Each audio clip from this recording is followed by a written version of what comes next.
I consider this my bonus life. This is my second chance. This is the life that I get to do everything that I love, be surrounded by people that I love.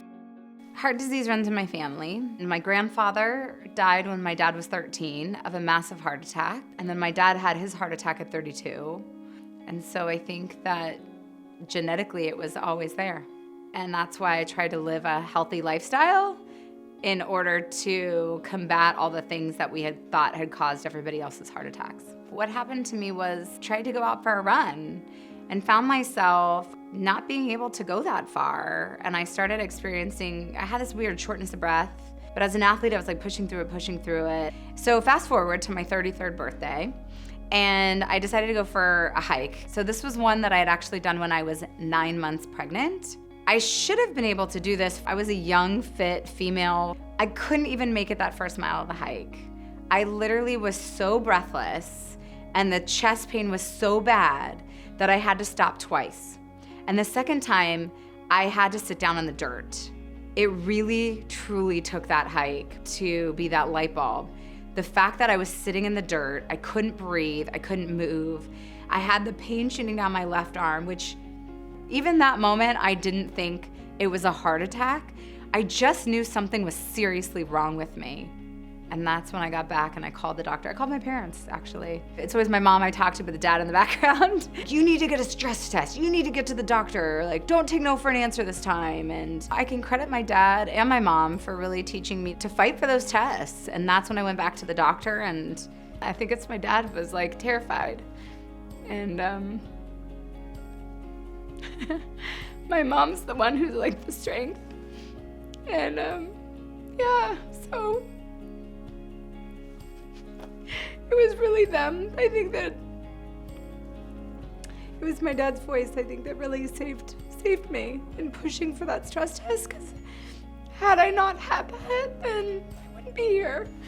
And I like to think it's me and my intuition, but like it was me and it was my intuition, and that was always there in the back of my head. But it was knowing the history that this could be real.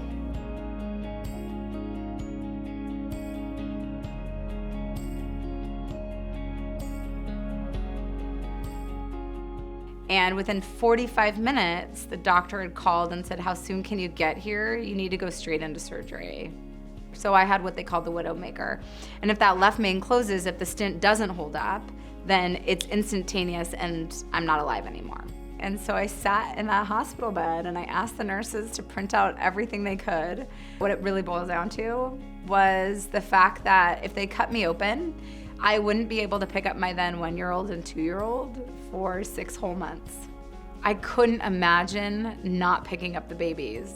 That was the moment that I realized it had to be the stents, and I would take drugs for the rest of my life, and I would take the chance that these stents would hold up, and I'd wait till later for the bypass. And I thought, if I have one life to live, if this is my life, I better make it worth it. What matters most in life is our family. So I changed everything. I changed my whole life around to be there for the kids. Had I caught it earlier, then it might not have gotten to that 98% blockage. And I might not have all these other deterioration. And I might have been able to catch it maybe with medicine or one stent. I had never been told that it could happen to a female who was fit and young and healthy for all intents and purposes on the outside. We all know about breast cancer. We're all getting mammograms. Why aren't we talking about heart disease? Why aren't women getting EKGs? Why aren't we getting educated to know what the symptoms are for women on heart disease? If we don't support the AHA and if we don't raise the funds needed for the research and the education, then this problem isn't gonna go away. My why is my kids, and now my family.